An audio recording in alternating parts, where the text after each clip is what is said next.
একটা ডে লেবারের প্রত্যেক দিন আয় হলো 500 টাকা। একটা ডে লেবার, যে মাঠে কাজ করে, শ্রমিক,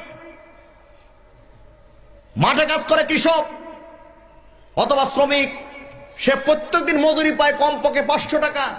আর শীতের মধ্যে অজু করে ঘড়ি ধরে যে মুয়াজ্জিন 5 ওয়াক্ত আযান দেয়, যদি 500 টাকা করে ধরি, তাহলে মাসে 15,000 টাকা বেতন হওয়ার কথা। সিলেট তো দূরের কথা, বাংলাদেশের কোন মুয়াজ্জিনের বেতন আজও পর্যন্ত 15,000 টাকা হয় নাই। এই জন্য বাংলাদেশ সৃষ্টির পর থেকেই চরম বৈষম্যের শিকার হয়ে আসছেন দেশের ইমাম মুয়াজ্জিনরা।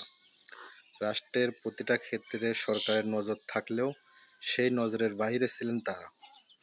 মসজিদ কমিটির দেওয়া অল্প কিছু বেতনের উপর নির্ভর করে জীবিকা নির্বাহ করে আসছেন লক্ষ লক্ষ লক্ষ লক্ষ ইমাম মুয়াজ্জিনরা। তবে এবার দেশের ইমাম মুয়াজ্জিনদের সম্মানী ভাতা দেওয়ার সিদ্ধান্ত নিয়েছেন অন্তর্বর্তীকালীন সরকার। কত টাকা সম্মানী ভাতা পাবেন তারা? এবার ইমাম মুয়াজ্জিনদের বেতন নিয়ে প্রশ্ন তুললেন বক্তা। তারা 5,000 টাকা বেতন দেন, 5-6 হাজার টাকা দিবেন। ঢাকা শহরের কাজের বুয়াদের বেতনও 5-6 হাজার টাকা নাই অনেক বাসা। চাউলের টাকা জোগাড় করা হতো কঠিন হয়ে বাংলো, এবং বিরাট বড় সম্মানে দেয়া হয় সৌদি আরবে। আপনি বলবেন সৌদি আরব মানুষের বেতন অনেক বেশি। বেতন অনেক বেশি এই জন্য বাড়ি অনেক বড়টা দেয়। বেতন অনেক বেশি এই জন্য টাকা, বাংলাদেশি টাকায় 1.5 লাখ 2 লাখ দেয়। এটা হলো সেকেন্ড ইনকাম, তার ফার্স্ট ইনকাম আরেকটা আছে। তাই বলে আপনি 5-6 হাজার টাকা দিবেন? ঢাকা শহরের কাজের বুয়াদের বেতনও 5-6 হাজার টাকা নাই অনেক বাসা। ঢাকা শহরে কোন দারোয়ানের বেতন 5,000-6,000 টাকা নাই।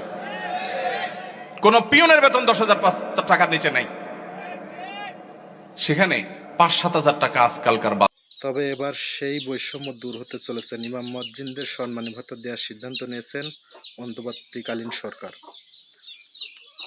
গত মঙ্গলবার সারা দেশের মসজিদগুলোকে চিহ্নিত করতে 7 সদস্যের কমিটি গঠন করেছেন ইসলামী ফাউন্ডেশন। সরকার পরীক্ষামূলকভাবে ভাতা দেওয়ার 10% মসজিদগুলোকে বেতনের আওতায় আনবেন বলে জানিয়েছেন তারা। পরে আস্তে আস্তে সব মসজিদগুলোকে ইমাম মুয়াজ্জিনদের বেতনের আওতাভুক্ত করতে চান তারা। তবে এটা কবে বাস্তবায়িত হয় সেই অপেক্ষাতে আমরা রইলাম। তো ভিডিওটি অবশ্যই শেয়ার করে দিবেন এবং লাইক, কমেন্ট, সাবস্ক্রাইব করতে যেন অবশ্যই ভুলবেন না।